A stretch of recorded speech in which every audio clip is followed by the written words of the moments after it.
नमस्कार दोस्तों, आइए जानते हैं पश्चिम बंगाल की दिन भर की ताज़ा और बड़ी खबरें। वीडियो को लाइक कीजिए और अगर अभी तक आपने चैनल को सब्सक्राइब नहीं किया है तो जल्दी से सब्सक्राइब कर लीजिए। पोस्टर पर मोदी जय काली मां का नारा, संघ का साथ, क्या है बीजेपी का बंगाल प्लान।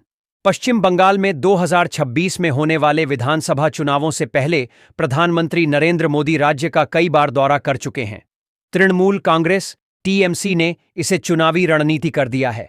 बीजेपी ने ममता बनर्जी को चुनौती देने के लिए एक नई रणनीति बनाई है।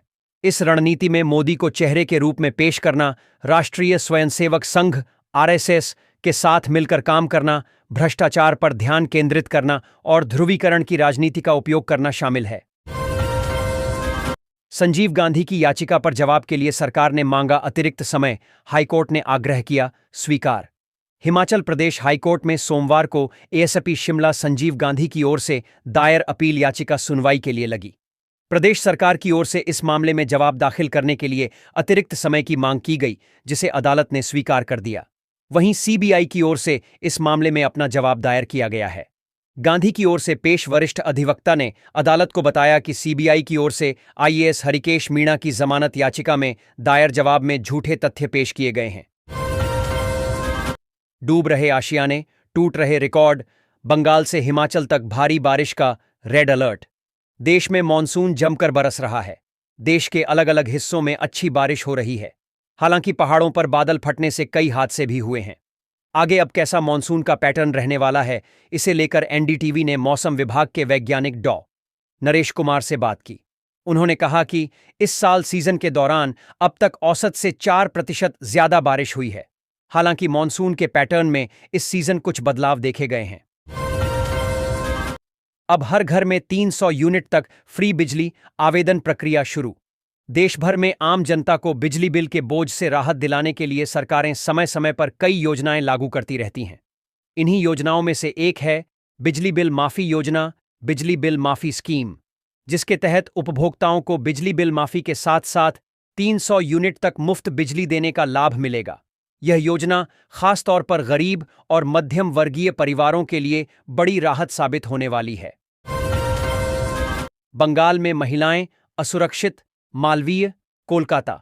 भाजपा आईटी सेल के प्रमुख और पश्चिम बंगाल के केंद्रीय सह प्रभारी अमित मालवीय ने राज्य की सुरक्षा व्यवस्था पर गंभीर सवाल उठाते हुए मुख्यमंत्री ममता बनर्जी पर सीधा निशाना साधा है। उन्होंने आरोप लगाया कि पश्चिम बंगाल महिलाओं के लिए असुरक्षित हो चुका है। सोमवार को मालवीय ने एक्स पूर्व ट्विटर पर लिखा, आरजीकर मेडिकल कॉलेज में महिला इंटर्न के साथ बलात्कार और हत्या के बाद अब मालदा मेडिकल कॉलेज में भी भयावह घटना सामने आई है। सियालदह फ्लाईओवर की मरम्मत करेगा केएमडीए। कोलकाता। सियालदह स्थित विद्यापति सेतु की मरम्मत जल्द ही शुरू की जाएगी। कोलकाता मेट्रोपॉलिटन डेवलपमेंट अथॉरिटी केएमडीए इस कार्य को करेगा। इस कार्य को शुरू करने के लिए केएमडीए की ओर से सारी तैयारी कर ली गई है, पर इस कार्य को शुरू करने से पहले फ्लाईओवर के नीचे स्थित शिशिर मार्केट की दुकानों को स्थानांतरित किए जाने की जरूरत है। इस संबंध में केएमडी के एक अधिकारी ने बताया कि हमने दुकानों को स्थानांतरित करने की योजना पहले ही बना ली है। हाईकोर्ट में अभिषेक बनर्जी का प्रत्युत्तर हलफनामा। पश्चिम बंगाल के डायमंड हार्बर लोकसभा सीट से तृणमूल कांग्रेस सांसद व अखिल भारतीय तृणमूल कांग्रेस के राष्ट्रीय महासचिव अभिषेक बनर्जी ने सोमवार को कलकत्ता उच्च न्यायालय में एक प्रत्युत्तर हलफनामा काउंटर एफिडेविट दाखिल किया।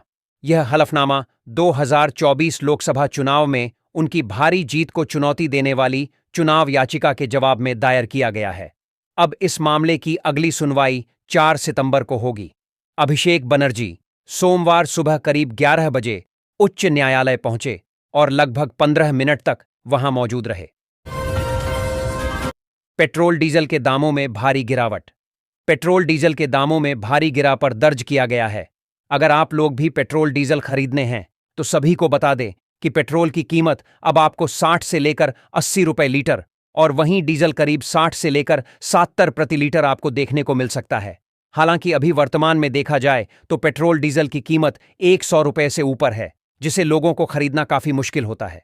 हाल ही में एक रिपोर्ट निकल गया है जिसमें बताया जा रहा है कि पेट्रोल डीजल से जीएसटी को हटाया जाएगा ताकि लोगों को काफी राहत मिलेगा। अगर ऐसा होता है तो पेट्रोल डीजल आपको 40 से लेकर 50 रुपए प्रति लीटर है आपको मिलेंगे। उपराष्ट्रपति चुनाव लड़ने चला था, नामांकन पर 22 सांसदों के फर्जी साइन। ऐसे सामने आया सच। चुनाव के लिए नामांकन की प्रक्रिया के बाद एक बड़ा फ्रॉड सामने आया है। केरल के एक शख्स ने 22 सांसदों के नकली साइन की बदौलत नामांकन दाखिल कर दिया। हालांकि बाद में सच सामने आ गया और उसका नामांकन रद्द कर दिया गया। जैकब जोसेफ नाम के शख्स ने 22 लोकसभा सांसदों के समर्थन का दावा किया था। बाद में पता चला कि जिन सांसदों के नाम का जिक्र उसने किया है उन्हें जैकब के बारे में कुछ पता ही नहीं है। स्पेशल एजुकेटर्स की 1941 रिक्त पदों पर होगी नियुक्ति। Kolkata Paschim Bangal central school service commission SSC ने विशेष शिक्षकों स्पेशल एजुकेटर्स की भर्ती के लिए शिक्षक पात्रता परीक्षा टीटी 2025 की घोषणा कर दी है। यह भर्ती प्रक्रिया सर्वोच्च न्यायालय के निर्देश पर आयोजित की जा रही है। राज्य के सहायता प्राप्त और प्रायोजित उच्च एवं उच्चतर माध्यमिक विद्यालयों में कुल 1941 पद भरे जाएंगे। इन शिक्षकों की नियुक्ति उच्च प्राथमिक, माध्यमिक और उच्चतर माध्यमिक स्तर पर विशेष आवश्यकता वाले बच्चों को शिक्षित करने के लिए की जाएगी। इसी सप्ताह से शुरू होगा श्रमश्री पोर्टल। पश्चिम बंगाल में प्रवासी श्रमिकों के पुनर्वास और आर्थिक सहायता के लिए राज्य सरकार की बहुप्रतीक्षित श्रमश्री योजना इस सप्ताह से शुरू होने की संभावना है। राज्य श्रम विभाग के एक अधिकारी के मुताबिक योजना से जुड़ा वेब पोर्टल और मोबाइल ऐप लगभग तैयार है और इसे आम जनता के लिए जल्द ही खोल दिया जाएगा। मुख्यमंत्री ममता बनर्जी ने 18 अगस्त को इस योजना की घोषणा की थी। सिर्फ कान खींचने से नहीं होगा, माथा भी पकड़ना होगा। शुभेंदु।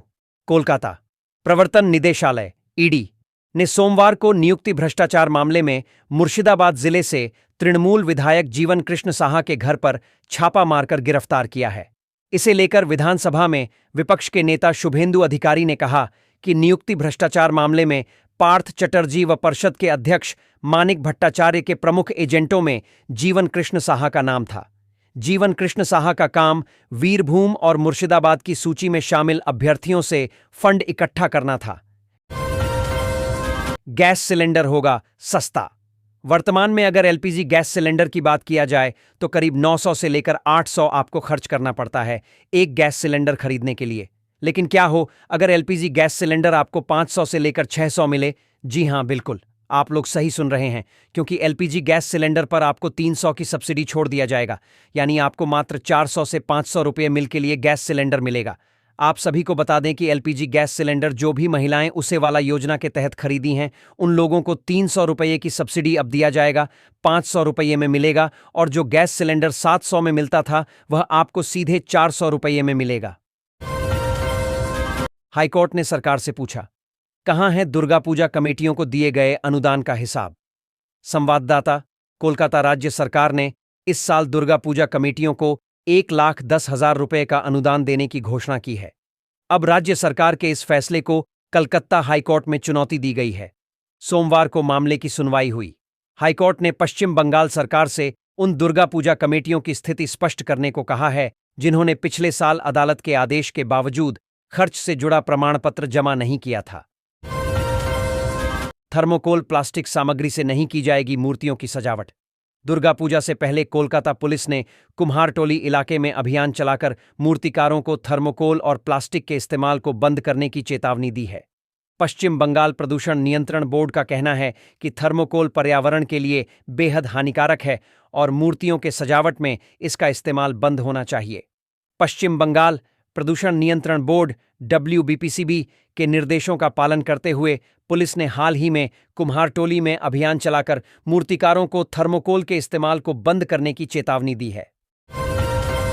विधवा महिलाओं के लिए खुशखबरी, अब मिलेगी 2,000 रुपये की आर्थिक सहायता। विधवा पेंशन योजना सरकार की सामाजिक सुरक्षा योजनाओं में से एक है जिसका उद्देश्य समाज के कमजोर वर्गों को आर्थिक मदद देना है। विधवा महिलाओं के लिए यह योजना एक बहुत बड़ी राहत साबित हो सकती है क्योंकि बिना किसी रोजगार के उनकी आर्थिक स्थिति अक्सर कमजोर होती है। 2,000 रुपये की मासिक पेंशन से उनकी बुनियादी जरूरतों को पूरा करना आसान होगा। इसके अलावा इस योजना के तहत कई अन्य सामाजिक सुरक्षा लाभ भी मिलते हैं,